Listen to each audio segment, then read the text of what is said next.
Hello' everyone, welcome back to my another blog. আজি হৈছে শনিবাৰ আৰু এতিয়া বাজি গৈছে আবেলি 3টা। এয়া ৰাতিপুৱা ৰুটি এখন কম হয় জানানে, মাৰা এটা কম আছে।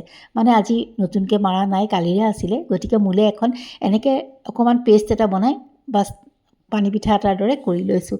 তেতিয়া হৈ যায় আৰু খাবলৈ কিন্তু বহুত টেষ্টি হয়। নিমখ অকণ দি দিছিলোঁ দেই তাতে।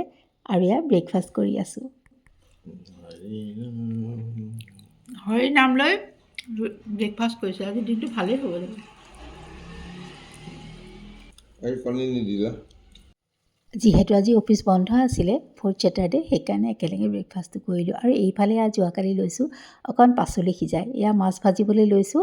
পাচলিৰ নামত মই অমিতা আছিলে, গাজৰ আছিলে, তেনেকৈ দিছোঁ আলু আৰু অলপ ফুলকবি বেলেগে বইল মানে অকণমান উতলা পানীত সিজাই লৈছোঁ, নহ'লে তাতে দি দিলে পাচলিখিনিৰ লগতে গলি যায়, ভাল নালাগে। আৰু এয়া চাওকচোন, মাছকেইপিচ ভাজি থৈ লৈছোঁ। একেবাৰে সহজতে যদি আপোনালোকে কম মছলাৰে টেষ্টিকৈ খাব খোজে, এনেকৈ খাবচোন। মই আগতো কেতিয়াবা দেখাইছোঁ।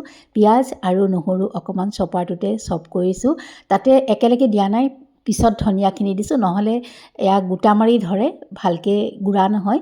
সেইকাৰণে মই অকণকৈ ধনিয়া দি গৈছোঁ। অকণমান পিছাৰ পাছত আকৌ মানে সৰু কৰাৰ পিছত আকৌ কৰিছোঁ, এনেকৈ পেলাই দি লৈছোঁ। আপোনালোকে বেলেগে বা ডাঙৰ হ'লে একেলগেও দিব পাৰে। মোৰ এইটো বৰ বেছি ডাঙৰ নহয় চপাৰটো, সেইকাৰণে এনেকৈ অকণমান দি লৈছোঁ। আৰু এইফালে মোৰ গোটেইখিনি মাছ ভাজা হৈ গ'ল, এয়া দেখিছেই নহয়। ব'লক এতিয়া একদম সহজতে বনাই লওঁ আৰু বহুত টেষ্টিকৈ। আপোনালোকে চাবচোন, কেতিয়াবা কম বস্তুৰেও খুব ধুনীয়াকৈ খাব পাৰি। অকণমান ক'লা জিৰা দিছোঁ, পাঁচফোৰণ বা জিৰাও দিব পাৰে।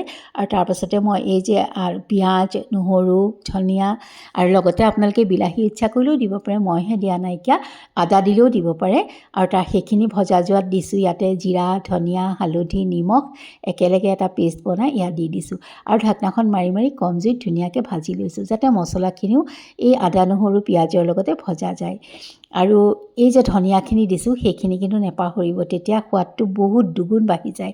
ঠাণ্ডা দিনত ধনিয়াখিনিয়ে মেইন। আৰু এই যে বইল কৰা পাচলিখিনি, এইখিনি দি দিছোঁ, লগতে ফুলকবিও দিছোঁ। সেইখিনি অকণমান গৰম পানীত উতলাই লৈছিলোঁ। আৰু এয়া চাওক, ভাজি আছিলোঁ, ঢাকনাখন মাৰি মাৰি তাৰপাছতে দি দিছোঁ মই এই যে সিজোৱা পানীখিনি, চব্জি সিজোৱা সেইখিনি। আৰু অকণমান উতলা পানী দিম, উতলাখাত মাছখিনি দি দিছোঁ। একদম সহজতে খাবলৈ, কিন্তু একদম মছলাবিহীন।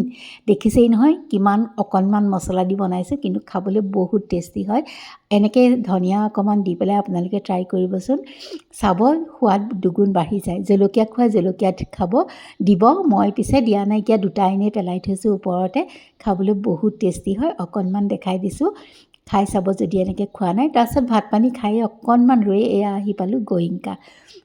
যোৱাকালি মোৰ ননদৰ আছিলে 25 বছৰীয়া বিবাহ বাৰ্ষিকী। গতিকে বোলো কিবা এটা লৈ যাওঁ দুইটালৈকে, যিহেতু তাতে জেণ্টছ লেডিজ দুইজনেৰে পোৱা যায়। আৰু এয়া গৈ পালোঁগৈ তাইৰ ঘৰ। তাই পিছে পতা নাই, 25 বছৰীয়া যদিও ঘৰত অকণমান অসুবিধা চলি আছিলে। অসুবিধা মানে কিবাকিবি অকণমান ঘৰুৱাহী প্ৰব্লেম, সেইকাৰণে তাই পতা নাই। গতিকে তাইক এটা মাত দিবলৈহে গ'লোঁ। আৰু সেয়া তাইৰ ননদ মামু আহিছে। আৰু আমি অকণমান ভিডিঅ' খোৱা বোৱাৰো মই কৰা নাইকিয়া, যিহেতু ঘৰত তেনেকুৱা পৰিৱেশ এটা নাই। গতিকে মই এনেই অকণমানকৈ ভিডিঅ' কৰিছোঁ, অকণমান ধেমালি কৰিছোঁ। মামীয়ে ক'লে, মানে তাইৰ ননদেই ক'লে, আহা আমি এনেকৈ গিফ্টকেইটা লৈ অকণ ফটো উঠোঁ। তাৰপাছতে এনেকৈ উঠিলোঁ আৰু সেইখিনিকে অকণ আপলোড কৰিছোঁ, বেলেগে আৰু ফটো উঠা নাইকিয়া। আৰু আপোনালোক সকলোৱে তাইক আশীৰ্বাদ কৰিব। আৰু তেন্তে আজিলৈ আহোঁ।